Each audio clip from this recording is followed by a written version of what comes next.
ರವಿಕುಮಾರ್ ನಮ್ಮ ಜೊತೆಗೆ ಫೋನ್ ಸಂಪರ್ಕಕ್ಕೆ ಸಿಕ್ಕಿದ್ದಾರೆ. ಬಿಜೆಪಿ ಎಂಎಲ್ಸಿ ರವಿಕುಮಾರ್ ಅವರು ನಮಸ್ಕಾರ. ನಮಸ್ತೆ ಸರ್. ಏನನ್ಸುತ್ತೆ ನಿಮಗೆ ರಾಜ್ಯಪಾಲರ ಈ ನಡೆ?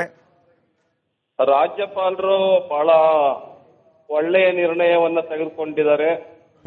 ನಾನು ರಾಜ್ಯಪಾಲರ ಈ ನಿರ್ಧಾರವನ್ನ ಸ್ವಾಗತಿಸ್ತೇನೆ, ಅಭಿನಂದಿಸ್ತೇನೆ. ಯಾಕೆಂತ ಹೇಳಿದ್ರೆ ಇಡೀ ದೇಶದ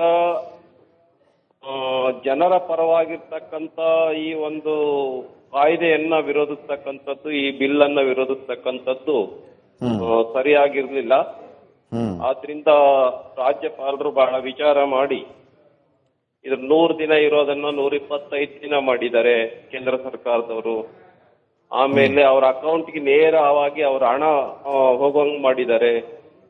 ಎಷ್ಟು 250 ರೂಪಾಯಿ ಇರೋದನ್ನ 375 ರೂಪಾಯಿ ಮಾಡಿದ್ದಾರೆ ಕೂಲಿನ. ಸೊ ಈ ತರದ್ದೇ ಪಾರದರ್ಶಕವಾಗಿ ಮಾಡಿದ್ದಾರೆ. ಮತ್ತು ಬರೀ ಶಾಲೆ ಕಾಂಪೌಂಡ್ ಇರೋದನ್ನ ಶಾಲೆನೂ ಕಟ್ಬಹುದು, ರಸ್ತೆ ಮಾಡ್ಕೋಬಹುದು, ಕೆರೆ ಮಾಡ್ಕೋಬಹುದು. ಈ ತರ ಗ್ರಾಮೀಣ ಮೂಲಭೂತ ಸೌಲಭ್ಯಗಳನ್ನ ಏನೆಲ್ಲ ಬೇಕೋ ಅದನ್ನೆಲ್ಲ ಮಾಡ್ಕೊಳ್ಬಹುದು ಅಂತೇಳಿ ಆ ಬಿಲ್ ನಲ್ಲಿ ತೆಗೆದಿದ್ದಾರೆ. ಆದ್ರೂ ನಾವು ವಿರೋಧ ಮಾಡ್ತೀವಿ ಅಂತ ಹೇಳತಕ್ಕಂಥದ್ದು ಇದೊಂಥರ ಬಹಳ ಸರಿಯಾದ ನಡೆ ಆಗಿರ್ಲಿಲ್ಲ ಕಾಂಗ್ರೆಸ್ ಇಂದು, ಸಿದ್ದರಾಮಯ್ಯ ಅವರದು. ಹಾಗಾಗಿ ಬಹಳ ವಿಚಾರ ಮಾಡಿ ನಮ್ಮ ಗವರ್ನರ್ ಅವರು, ರಾಜ್ಯಪಾಲರು ಬಹಳ ಒಳ್ಳೆಯ ನಿರ್ಧಾರವನ್ನ ಮಾಡಿದ್ದಾರೆ. ನಾನು ತುಂಬ ಹೃದಯದಿಂದ ಅಭಿನಂದನೆಯನ್ನು ಸಲ್ಲಿಸ್ತೇನೆ. ಈಗ ರಾಜ್ಯಪಾಲರ ವಿರುದ್ಧ ಮುಂದೆ ಇದೇ ರೀತಿ ಆರೋಪ ಕೇಳಿ ಬರಬಹುದಾ ಅಂತ? ಯಾಕಂದ್ರೆ ಕೇರಳ, ತಮಿಳುನಾಡಿನಲ್ಲಿ ರಾಜ್ಯಪಾಲರು ಕೇಂದ್ರದ ವಿರುದ್ಧ ಅಂಶಗಳನ್ನ ಬಿಟ್ಟು ಭಾಷಣ ಮಾಡಿದ್ರು. ಬಹುಶಃ ತಾವರ್ಚಂದ್ ಗೆಹ್ಲೋಟ್ ಕೂಡ ಅದನ್ನೇ ಮಾಡಿದರೆ ಟೀಕೆ ವ್ಯಕ್ತವಾಗುವಂತಹ ಒಂದು ಅಂಶ. ಹಿಂಗಾಗಿ ಭಾಷಣವೇ ಬೇಡ ಅನ್ನುವಂತ ನಿರ್ಧಾರಕ್ಕೆ ಬಂದ್ರ ಅನ್ನುವಂತ ಪ್ರಶ್ನೆಯೂ ಇದೆ. ಆತರ ಇಲ್ಲ. ಇವ್ರದೆಲ್ಲ ನಡೆ ಹೇಗಾಗಿತ್ತು ಅಂತ ಹೇಳಿದ್ರ, ತಮಿಳುನಾಡು ಇರ್ಲಿ, ಕೇರಳ ಇರ್ಲಿ, ಕರ್ನಾಟಕ ಇರ್ಲಿ, ಇವ್ರಿಗೆ ಒಂದೇ ಕೇಂದ್ರ ಸರ್ಕಾರವನ್ನ ಟೀಕೆ ಮಾಡೋದೇ. ಕೇಂದ್ರ ಸರ್ಕಾರ ಏನೇ ಒಳ್ಳೆ ಕೆಲಸ ಮಾಡಿದ್ರು ಕೂಡ ಟೀಕೆ ಮಾಡತಕ್ಕಂಥದ್ದು ಇವ್ರ ಧೋರಣೆ ಆಗಿತ್ತು. ಹಾಗಾಗಿ ಈಗ ಸಂವಿಧಾನದ ಹುದ್ದೆಯಲ್ಲಿರ್ತಕ್ಕಂಥವ್ರು ಗವರ್ನರ್ ಅವರು, ಸಂವಿಧಾನದ ಉನ್ನತ ಹುದ್ದೆಯಲ್ಲಿರ್ತಕ್ಕಂಥವ್ರು, ಅವರು ಒಳ್ಳೆಯ ನಿರ್ಧಾರವನ್ನೇ ಮಾಡಿದ್ದಾರೆ. ಹಾಗಾಗಿ ಏನೇ ಬರ್ಕೊಡ್ಲಿ ಅದನ್ನು ಓದಬೇಕು ಅಂತಕ್ಕಂಥದ್ದು ಇದು ಒಳ್ಳೆಯ ನಡತೆ ಆಗಿರ್ಲಿಲ್ಲ. ಹಾಗಾಗಿ ನಾವೇನೇ ಬರ್ಕೊಡ್ತೀವಿ, ನಾವೇನೇ ಭ್ರಷ್ಟಾಚಾರ ಮಾಡಿದ್ರು, ಏನೇ ಜನ ವಿರೋಧಿ ಆಗಿದ್ರು ಕೂಡ ಇದು ಜನಪರವಾಗಿದೆ ಅಂತ ಹೇಳಿ ರಾಜ್ಯಪಾಲರ ಹತ್ರ ಹೇಳಿಸ್ಕೊಳ್ತಕ್ಕಂಥದ್ದೇನಿತ್ತು ಅದು ಸರಿಯಾಗಿರ್ಲಿಲ್ಲ.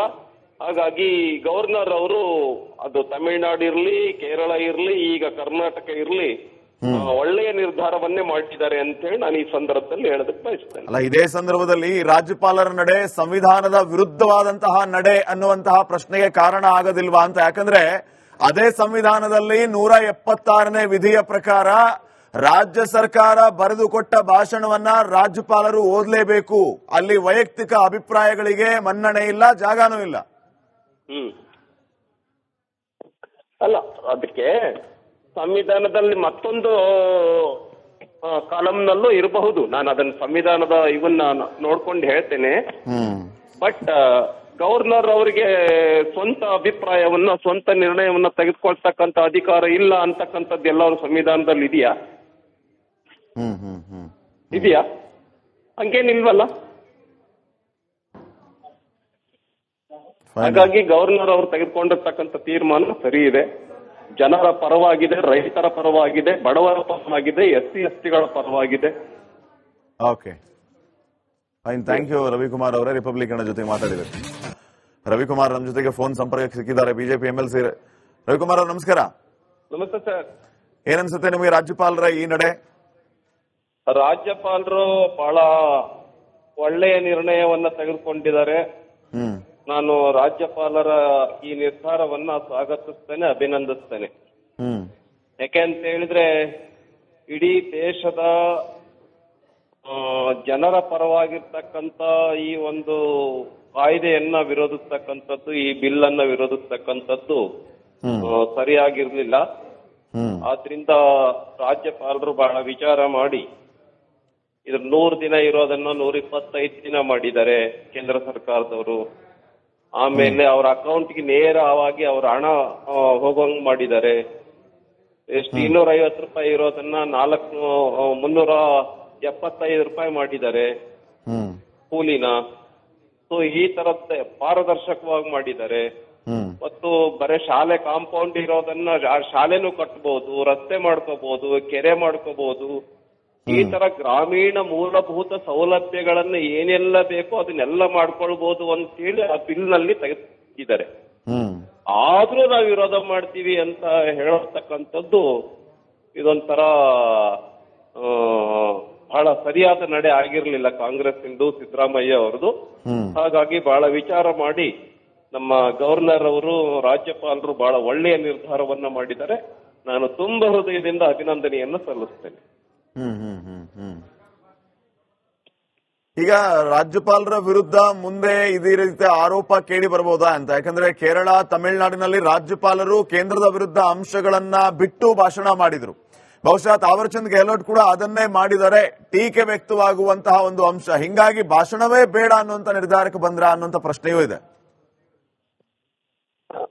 ಆತರ ಇಲ್ಲ, ಇವ್ರದೆಲ್ಲ ನಡೆ ಹೇಗಾಗಿತ್ತು ಅಂತ ಹೇಳಿದ್ರ ತಮಿಳುನಾಡು ಇರ್ಲಿ, ಕೇರಳ ಇರ್ಲಿ, ಕರ್ನಾಟಕ ಇರ್ಲಿ, ಇವ್ರಿಗೆ ಒಂದೇ ಕೇಂದ್ರ ಸರ್ಕಾರವನ್ನ ಟೀಕೆ ಮಾಡೋದೇ. ಕೇಂದ್ರ ಸರ್ಕಾರ ಏನೇ ಒಳ್ಳೆ ಕೆಲಸ ಮಾಡಿದ್ರು ಕೂಡ ಟೀಕೆ ಮಾಡ್ತಕ್ಕಂಥದ್ದು ಇವ್ರ ಧೋರಣೆ ಆಗಿತ್ತು. ಹಾಗಾಗಿ ಈಗ ಸಂವಿಧಾನದ ಹುದ್ದೆಯಲ್ಲಿರ್ತಕ್ಕಂಥವ್ರು ಗವರ್ನರ್ ಅವರು, ಸಂವಿಧಾನದ ಉನ್ನತ ಹುದ್ದೆಯಲ್ಲಿರ್ತಕ್ಕಂಥವ್ರು, ಅವರು ಒಳ್ಳೆಯ ನಿರ್ಧಾರವನ್ನೇ ಮಾಡಿದ್ದಾರೆ. ಹಾಗಾಗಿ ಏನೇ ಬರ್ಕೊಡ್ಲಿ ಅದನ್ನು ಓದಬೇಕು ಅಂತಕ್ಕಂಥದ್ದು ಇದು ಒಳ್ಳೆಯ ನಡತೆ ಆಗಿರ್ಲಿಲ್ಲ. ಹಾಗಾಗಿ ನಾವೇನೇ ಬರ್ಕೊಡ್ತೀವಿ, ನಾವೇನೇ ಭ್ರಷ್ಟಾಚಾರ ಮಾಡಿದ್ರು, ಏನೇ ಜನ ವಿರೋಧಿ ಆಗಿದ್ರು ಕೂಡ ಇದು ಜನಪರವಾಗಿದೆ ಅಂತ ಹೇಳಿ ರಾಜ್ಯಪಾಲರ ಹತ್ರ ಹೇಳಿಸ್ಕೊಳ್ತಕ್ಕಂಥದ್ದೇನಿತ್ತು ಅದು ಸರಿಯಾಗಿರ್ಲಿಲ್ಲ.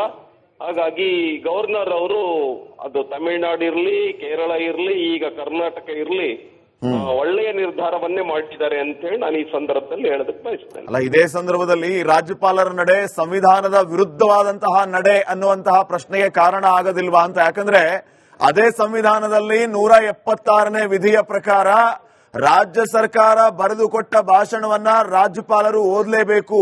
ಅಲ್ಲಿ ವೈಯಕ್ತಿಕ ಅಭಿಪ್ರಾಯಗಳಿಗೆ ಮನ್ನಣೆ ಇಲ್ಲ, ಜಾಗನೂ ಇಲ್ಲ. ಅಲ್ಲ, ಅದಕ್ಕೆ ಸಂವಿಧಾನದಲ್ಲಿ ಮತ್ತೊಂದು ಕಾಲಂನಲ್ಲೂ ಇರಬಹುದು. ನಾನು ಅದನ್ನ ಸಂವಿಧಾನದ ಇವನ್ನ ನೋಡ್ಕೊಂಡು ಹೇಳ್ತೇನೆ. ಬಟ್ ಗವರ್ನರ್ ಅವರಿಗೆ ಸ್ವಂತ ಅಭಿಪ್ರಾಯವನ್ನ, ಸ್ವಂತ ನಿರ್ಣಯವನ್ನ ತೆಗೆದುಕೊಳ್ತಕ್ಕಂಥ ಅಧಿಕಾರ ಇಲ್ಲ ಅಂತಕ್ಕಂಥದ್ದು ಎಲ್ಲರೂ ಸಂವಿಧಾನದಲ್ಲಿ ಇದೆಯಾ? ಇದೆಯಾ? ಹಂಗೇನಿಲ್ವಲ್ಲ. ಹಾಗಾಗಿ ಗವರ್ನರ್ ಅವರು ತೆಗೆದುಕೊಂಡಿರ್ತಕ್ಕಂಥ ತೀರ್ಮಾನ ಸರಿ ಇದೆ. ಜನರ ಪರವಾಗಿದೆ, ರೈತರ ಪರವಾಗಿದೆ, ಬಡವರ ಪರವಾಗಿದೆ, SC STಗಳ ಪರವಾಗಿದೆ.